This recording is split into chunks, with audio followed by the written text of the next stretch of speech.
खुलुमबाय 2026 मायथाइनि मेट्रिक आनजादनि जों बर' बिजोंनिफ्राय जिफोर फरायसुलिफ्रा मोजाङै उथ्रिसारनो हाबाय बिथांमोननि गासै फोरमायथिखौ जों होनो नागिरदों। देग्लाय 2026 मायथाइयाव बर' बिजोंनिफ्राय गासै 15,984 फरायसाया आनजादखौ होदोंमोन आरो बेनि गेजेराव गासै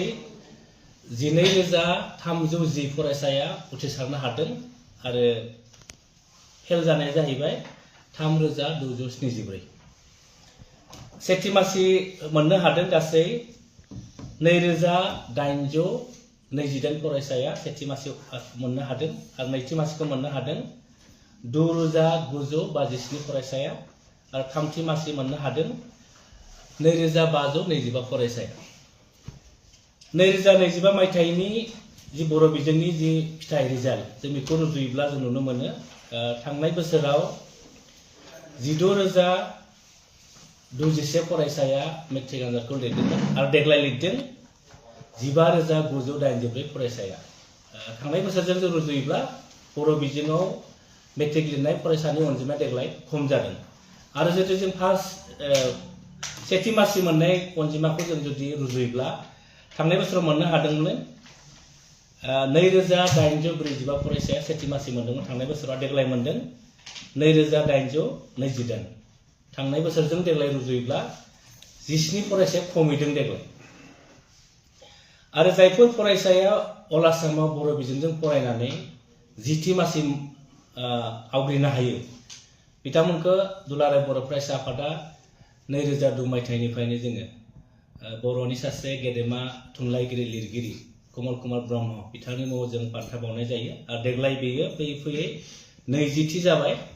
आरो बे 20थि कमल कुमार ब्रह्म देरहासार 2022 देग्लाय गासै 14 गुन गोनां फरायसाफ्रा देग्लाय बे बान्थाखौ मोननो हादों। आं बिथांमोननि मुंखौ नोंथांमोननि मिथिनायनि थाखाय आङो फरायफिननो नागिरबाय। सेथिखौ मोननो हादों जोंमा रेसिडेन्सियेल बड' मिडियाम स्कुल बिजनी चिरां जिल्लानिफ्राय सोमावसार बसुमतारी। गासै मोननाय नाम्बारा जाहैबाय 534 आरो जौखोन्दोआ 89। नैथि मासिखौ मोननो हादों UN एकाडेमी सुबनकाटा बाक्सानिफ्राय संगीता बसुमतारी। गासै मोनदों 533 आरो जौखोन्दोआ 88.83। थामथिखौ मोननो हादों बड'फा मेम'रियेल स्कुल क'क्राझारनिफ्राय दावगासार नार्जारी। गासै मोननाय नाम्बार 532 जौखोन्दो 88.27। ब्रैथि मासियाव सानै फरायसा दङ। गिबियाव मोनदों जोंमा रेसिडेन्सियेल बड' मिडियाम स्कुल बिजनी चिरांनिफ्राय दीपारानी बसुमतारी। गासै नाम्बार 530 जौखोन्दो 88.33 आरो मोनदों गुरुदेव ब्रह्म बर्डिं स्कुल चिरांनिफ्राय सोरांसा बसुमतारी। आरो बाथि मासियावबो सानै फरायसाया मोननो हादों UN एकाडेमी नावकाटा उदालगुरिनि सुजुमा मोसाहारी। गासै नाम्बार 529 जौखोन्दो 88.17 आरो सासेया UN एकाडेमी बरपुखुरी बिश्वनाथनि उत्पल बसुमतारी। दथि मासिखौ मोननो हादों UN एकाडेमी क'क्राझारनिफ्राय केनित ब्रह्म। गासै मोननाय नाम्बार 528 जौखोन्दोआ 89 जौखोन्दो। स्निथि मासियाव सानै फरायसाया मोननो हादों भगतपारा हायार सेकेन्डारि स्कुल भगतपारा उदालगुरि दीपानिता बसुमतारी। गासै नाम्बार 527 जौखोन्दोआ 87.83 आरो सासे फरायसाया जाहैबाय PMC दक्षिण बिजनी हाई स्कुल चिरांनिफ्राय स्वर्णलता नार्जारी। दाइनथि मासियाव दङ UN एकाडेमी जालागाव बाक्सानि आमिषा बसुमतारी। गासै नाम्बार मोनदों 522 जौखोन्दो 87.27। दाइनथि मासियाव दङ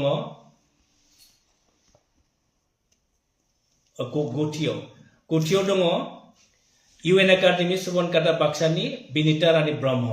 गासै नाम्बार 525 जौखोन्दो 87.5 आरो जिथि मासियाव सानै फरायसाया मोननो हादों इउएन एकाडेमि बागानपारा बाक्सानिफ्राय ओम प्रकाश मुसाहारि गासै नाम्बार 524 आरो जौखोन्दोआ 87.33 सोरजि बर' इउएन एकाडेमि जालागाव बाक्सा जायफोर फरायसाफोरा 2022 मायथाइनि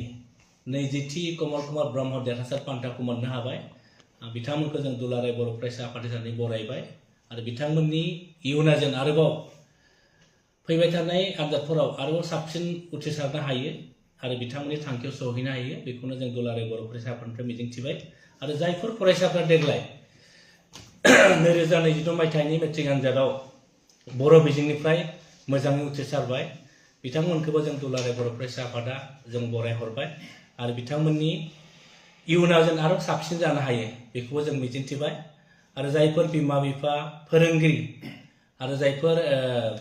दिथागिरिफोरा बर' बिजोंनि मोजां रिजाल्ट खालामनायाव मदद होबाय बिथांमोनखौबो जों दुलाराय बर' फरायसा आफादनिफ्राय जोङो साबायखर बावहरबाय आरो जोङो जर'खायै Assam state school education board बेनि जायफोर सामलायगिरिफोर दङ जायफोर मावख'गिरिफोर दङ बिथांमोनखौबो जों दुलाराय बर' फरायसा आफादनिफ्राय जों साबायखर बावहरबाय आरो स्पेसियेलि जोङो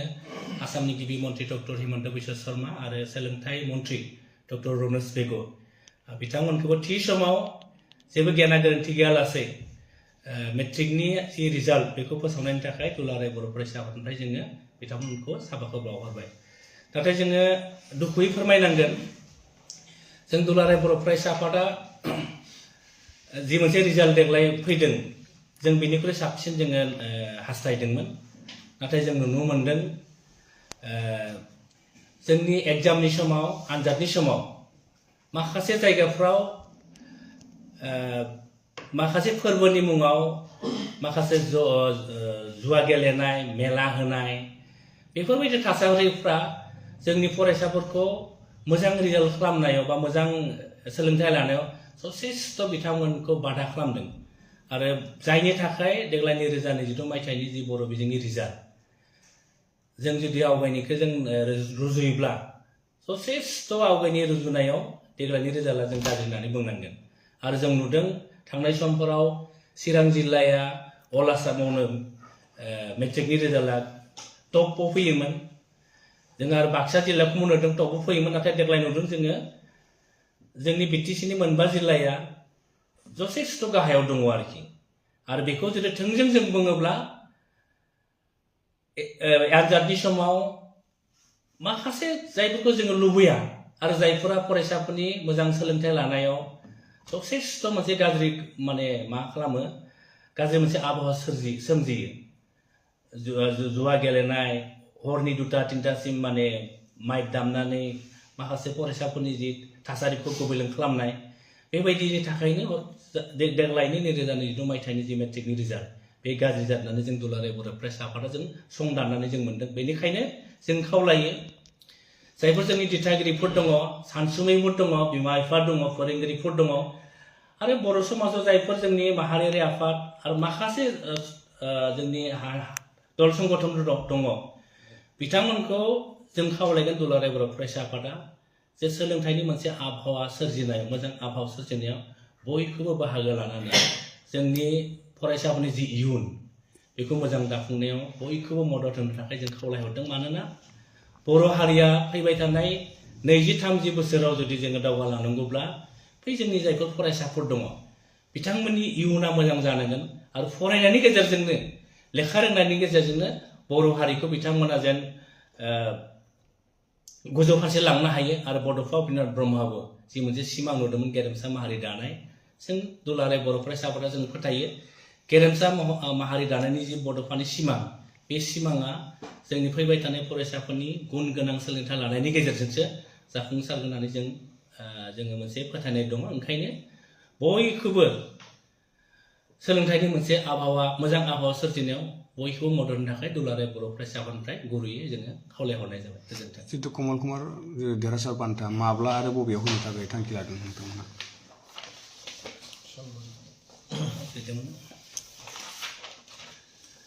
देग्लाय जोङो नैजिथि कमल कुमार ब्रह्म देरहासार बान्था 2022 मायथाइनि बेखौ जोङो बाक्सा जिल्ला दुलाराय बर' फरायसा आफादनि मददजों सालबारियाव जोङो बेखौ बिथांमोननो बावनो थाखाय जों आखायाव लादों जोङो सम डेटखौ लाथ'वाखै डेटखौ मोनोब्ला नोंथांमोननो जों फोरमायनाय जागोन गोजोन्थों